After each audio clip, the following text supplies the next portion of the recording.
Hello guys, welcome to this channel. I hope you guys are doing well.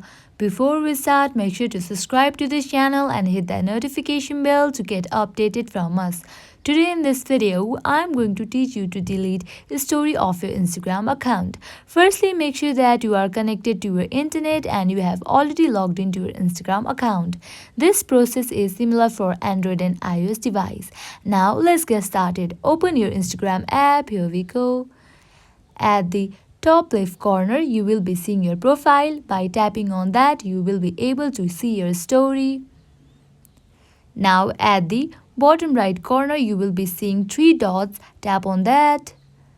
Now you can see delete option at the top. You can tap on that to delete your story. Here I go. Tap on delete. You can see that I have easily deleted my Instagram story. In this way, you can easily delete your Instagram story. I hope this video will help you. At last, make sure to like, share and subscribe to this channel. Thank you.